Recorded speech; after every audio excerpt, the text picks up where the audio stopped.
global migration, border security, race, ethnicity, and national culture are all hot-button topics in post-2016 conversations. Here with us to share her personal immigration story and professional perspectives is Reyna Masko. Reyna is chairperson for the Cultural Intelligence Committee in Ottawa County, Michigan, and board member for the Lakeshore Ethnic Diversity Alliance. Reyna, it's a pleasure to welcome you to Feel Like You Belong. Thank you, Ellen, for having me. You bet. Now, your family originally comes from El Salvador. Can you share with us that immigration story? Sure. My mother, my father, and my younger sister immigrated to the U.S. There's a lot that I don't remember about their stories, and there's a lot that we don't talk about. And you were also a kid. I was also a kid. So they came in the early 80s. Pretty soon, within a year, we came over, my younger brother and I, and we came to Houston, Texas. Okay. Okay. Now, how long did you stay in Houston before you settled in Michigan? Because it's a long way, both distance-wise and climate-wise. I met my husband in Houston. Okay. And so he's originally a resident of Grand Haven, Okay. and that's how I ended up in Michigan. The things we do for love. The things we do for love, the cold, Indeed. and the snow. Indeed. So, help our viewers understand the history, last several decades, the history of El Salvador, because it's really a quite tragic one. Well, when we first came here, it was during the time where the war had just started. So I myself was able to experience. And again, for our viewers who are not familiar with the story, who are the participants in this war? To my understanding, obviously the government, and then there was the parties called Arena. Okay. But it was pretty much the guerrillas, trying to overthrow the government. Okay. A lot of people don't know, but the U.S. actually had a lot of involvement. There's a lot of sad, secret involvement of U.S. foreign policy across the globe, unfortunately. Yes. Well, and when we were talking earlier, you talked about a school friend of your sister's who disappeared. Yes, she disappeared, and I've actually never told this to my sister. But somehow my dad walked to where people said that she had been found, and she was in a ditch, and she had been shot in the head, and she had been raped and thrown in a ditch. Yeah. And these are stories that small children should not even know about. No. There was also another occasion where I remember clearly my brother and I getting under a bed. You would know when the military was coming in. We got under the bed, and then we just heard a lot of screaming. I remember the screaming was, "Don't kill my children," and we heard shots, and so we wouldn't come out of our house at all. Sure. But I do remember the following day when I went to school. They had 5 of her kids were all laying down right across from my school, and a lot of us kids were out in the yard, and You mean people hadn't lying out dead. Oh my! They hadn't been picked up for anything. So is this happening on both sides? Because I understand that the government is, for example, recruiting, drafting people into their army. Are the rebels also trying to get soldiers for their cause? They were both trying to. So the population's caught in the middle of these two. Yes, and really young kids. My brother was 12 at that time, and back then, of course, I couldn't really understand a lot what was going on. But I have been able to, do a little bit of research as I've grown up, and so at 12 years old, they would go into the schools, and if you were 12 years old, then you were automatically recruited. And there was no, yes, I want to join or not. You were forced to. And so a lot of these kids have grown up. Kids that are my age, my brother's age, have grown up with violence. Yeah. And so that has played even a big part in the situation that we have in El Salvador nowadays. When did your parents say, okay, that's enough, we're out of here? Like I said, my mom was the first one to immigrate here with my dad. And then my dad went back and brought us over. We were all here within probably a year. Okay. By the time that my brother and I came, within that year, things had gotten pretty bad. Sure, sure. And if you can update us, what's the situation in El Salvador today? Well, so I've only gone back once. to El Salvador back in 2005. Were you in the capital?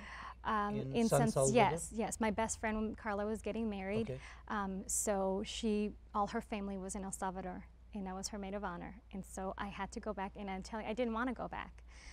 You were nervous. I was so nervous about going back. And even though the war wasn't going on, I had not been back since I was 8 years old. I didn't know anything about the country, and even though you speak Spanish. Even though I speak Spanish, yes. Sure. So what are the main dangers to the average citizen today? Nowadays are gang violence. It's really big there, even though we're not having a war. So is this like gangs in terms of is it drugs or you know, mafia, prostitution? No, it's more like just street gangs. Okay. You know, that have really become really powerful and really have taken over. There's people that have businesses there, but they're not able to even run their businesses without like paying them for bribes. protection. Yeah, okay. And if so they the police are afraid of them. Yes, the police are afraid of them. So you know they're able to run a lot of just rackets. Yes. Okay. Yeah, people are afraid. So depending on some areas as well, because I do have family there still, some aunts. And so they all say it just depends on where you are, but mostly the country in itself is just not the safest place. Definitely not a place where I would want to be or raise my children. Sure. And this is in the news once again. In fact, how we found you is because you had written an article recently in the Lida publication about the unfortunately the Trump administration's rescission of the TPS. Yes. Yeah. So what is the TPS? So is the temporary protection status. My mother was fortunate actually under the Reagan administration to fall under amnesty. Okay. But I believe in the early 90s, people who didn't qualify under amnesty and under the situation that El Salvador was in with the war, they classified and were able to apply to stay, but no path to citizenship under but the at least TPS. They had the protection of you don't have to go back home because your country is so dangerous. That's correct. And it was extended, even in 2001, it was extended because the Bush administration. Because of there were earthquakes, and so you know it was another turmoil for the country. Sure. So people were allowed to stay, you know, extended to stay. But when you've grown up here, you know, I can't even imagine. I feel so blessed.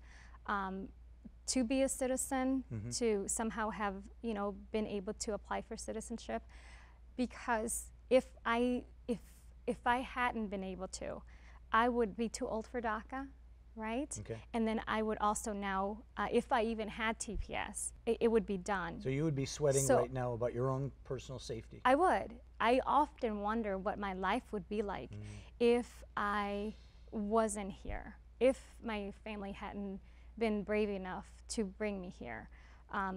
People come here not because they just want to. You know, there's a huge risk that you take. Sure. You leave your kids behind for many, many years. Some people aren't ever able to bring their kids here.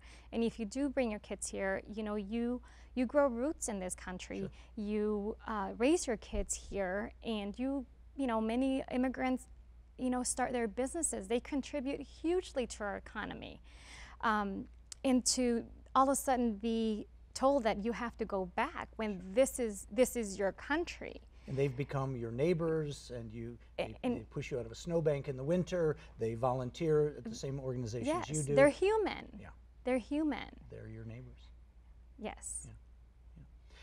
So what would you like our viewers, especially maybe our non-Latino viewers, to know about the 200,000 people who are in this current state of limbo?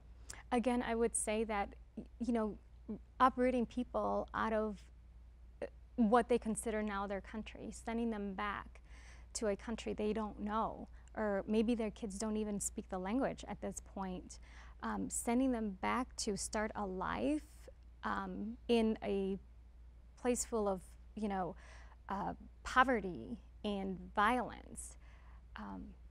No one would want to do that. Sure. You know, I often ask people, you don't know what it's like. It's so easy to have those opinions of, you know, that's your country, go back. But when that's really not your country anymore,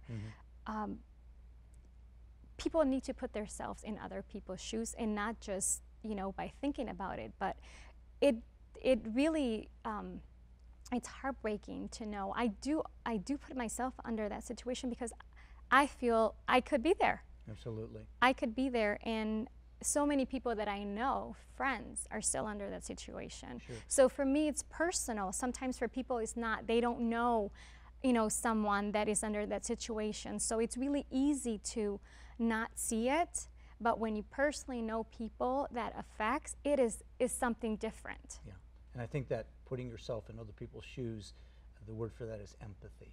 Yes. Yeah, yeah. I want to switch topics before we have to close today. You're doing some really important work in Ottawa County. Can you talk about your new role as chairperson for the committee? Sure. Al Vandenberg, he's our county administrator. A local hero. Yes, he is.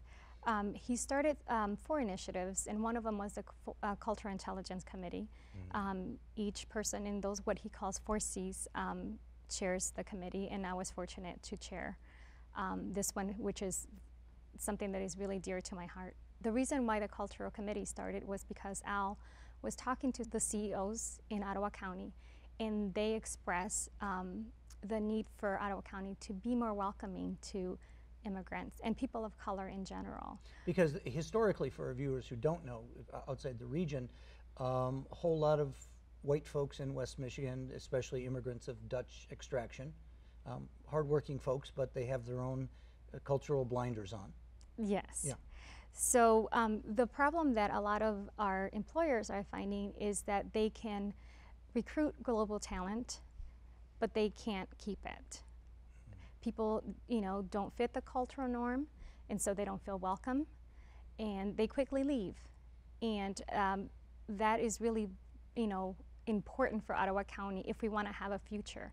If we want our children to have jobs, and their children to have jobs, then we really need to focus on the economy of Ottawa County.